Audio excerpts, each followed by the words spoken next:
Hello, it is Foundation Friday, December 17th, 2021. Steve Sipress here with another in our multi-part series on the fantastic foundational book for all success.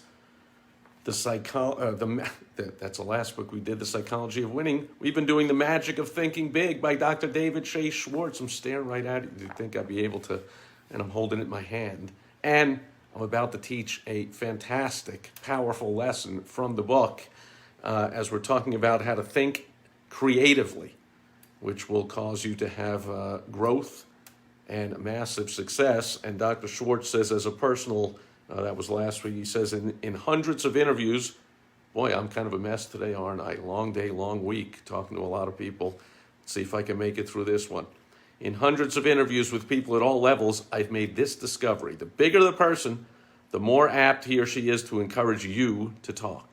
The smaller the person, the more apt he or she is to preach to you. Big people monopolize the listening. Small people monopolize the talking.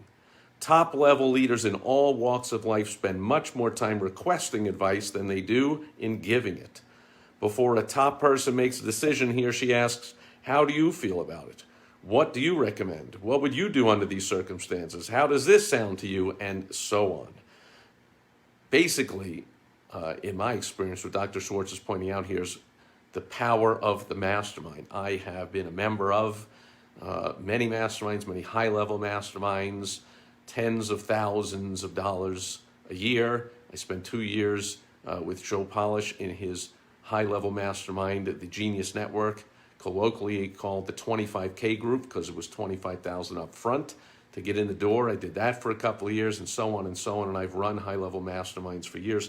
And to me, there is no bigger force for good for small business owners and entrepreneurs than the power of the mastermind, the collective ideas to spur your own ideas and then to spur your own action. And that's what Dr. Schwartz is talking about here. He says, look at it this way, a leader is a decision-making human machine, right? As a leader of your business, I mean, we all are a leader of your family. We are a decision-making machine. And to manufacture anything, you need raw materials. So to reach creative decisions, the raw materials are the ideas and suggestions of other people. Do not, of course, expect other people to give you ready-made solutions. That's not the primary reason that you're going to do asking and listening. The ideas of others will help to spark your own ideas so your mind is more creative. And he goes on to give an example of the power of the mastermind, asking a bunch of other sharp business people, hey, this is a problem I got. What do you guys think? And again, not expecting they're going to give you the absolute on a silver platter, step by step, here's exactly what to do. But they're going to throw out a whole bunch of ideas. And if you are listening intently and then doing some homework and going over their suggestions for a few days, few weeks, your mind will creatively come up with all kinds of great solutions. So successful businesses invest large sums in consumer research, right? Asking focus groups about everything about their product. That way, they can suggest to the manufacturer what they should tell consumers about the product in their advertising. They will get definite ideas for making the product more saleable. And the procedure for developing successful products is to get as much opinion as you can, to listen to people who will buy the product, and then design the product and its promotion to please these people. So you got to do a lot of listening to do all that stuff, to do all that research.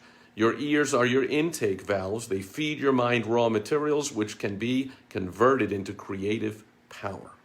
We learn nothing from telling, but there's no limit to what we can learn by actively asking and listening.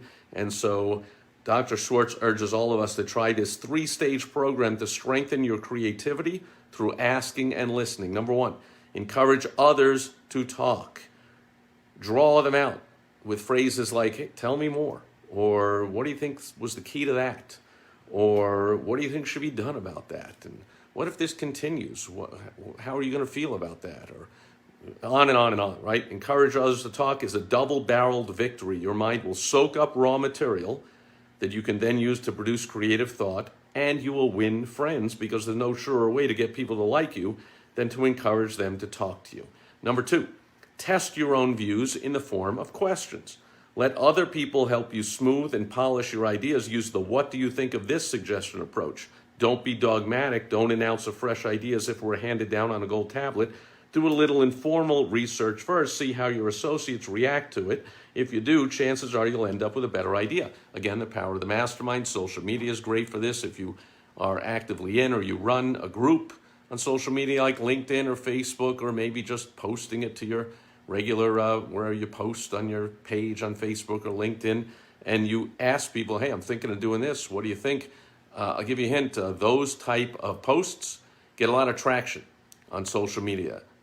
The algorithm, clearly, I don't know, I didn't write it, I've never seen it, but from my experience, seeing these posts get tons of traction and go viral on social media is social media sites love these kind of inquisitive, asking for help type of posts, so you can get a lot of great feedback. Number 3, concentrate on what the other person says.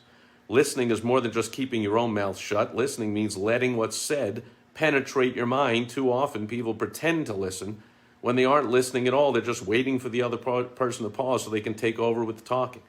Concentrate on what the other person says, evaluate it. That's how you collect mind food. So I've been in sales, marketing, advertising. My dad was in sales, and I've been in sales my whole adult life. All small business owners at their core, we're all salespeople. And in sales, my style of sales, people ask me once in a while, gee, what's your style of sale? I'm like, it's to ask questions. Okay, whoever's asking the questions is in control of the conversation, first of all. Second of all, is gaining all the ammunition you need to find out whether you can truly help the person, right? You got to find out where they're at, where they want to be, what the problems are, what they've tried to do to solve the problems, why hasn't that worked? Are they actively and seriously looking for a solution? What timeline are they looking to solve this problem by? What happens if they don't solve the problem? Are they willing to invest? How much are they willing to invest to solve this problem? What is it worth to them to solve the problem? What is the downside of not solving the problem? What will that cost them? On and on and on. You want to ask all these questions to get to the truth, to find out if they have a problem they're willing to solve. And then if you have a solution that can help them solve that problem, well then, of course, you really shouldn't let either one of you leave the call where they're going to still have their problem and you're going to have their solution. Like, you should find a way to match that up. And if you don't have a solution for them, with all that asking questions and active listening, you can find out the truth that actually their problem is not what your solution solves, what you're selling, but you can point them in the right direction. I do that all the time, by the way, in my free consultations. You go to helpfromsteve.com, and I very, very, very, very rarely, I can't even remember the last time, I offer to take somebody on as a client. I'm really just helping them out. But, they say the teacher learns more than the student. So I love doing these calls. I love helping people out. I'm asking a lot of questions. I'm finding out a lot of what goes on, and then I can use that in my own experience, my own businesses, my own sales activities, with friends, associates, clients. Obviously, I don't divulge, proprietary information or anything, any names or anything like that. But I can come up with all kinds of great ideas by asking questions and actively listening, and whether I can help the person out further, or usually I just point them in the right direction or give them a couple of general pointers, which I'll do for you. If you go to helpfromsteve.com, you'll get on my calendar and I'll help you out. But rest assured, you'll get a lot of help, but I will also continue to learn by actively listening to your problems, your desires. I keep my pulse on the marketplace that way, and I keep an idea of what business owners are thinking, what keeping them up at night, what kind of problems they want solved, and then I keep my eye out, by the way, after these consultations, when I hear about, or I go to events, or I'm speaking somewhere, or in a mastermind, and somebody says they do this, or they solve this, or and I'm like, hey, I spoke to somebody who had that issue, and I didn't know where to point them, but now, can I introduce them to you, and you can talk, and maybe you can help them solve the problem. So anyway, that's how I do it. That's the power of actively listening, as opposed to sit there and preaching at people and acting like you've got all the answers and you know everything before you even find out really what they're all about, where they've been, where they want to go, and whether you can actually help them or not. So that's the magic of thinking big as far as getting the raw materials, the ideas for creative, powerful thinking comes from active listening. That'll do it for Foundation Friday, December 17, 2021. See that? I'm forgetting what day, what year it is, what month it is, but I made it through, and I made it through the week, but I'm not stopping there. Thanks for being here today, and I'll be back again tomorrow on Social Media Saturday. I will catch you then. Over and out. Bye-bye.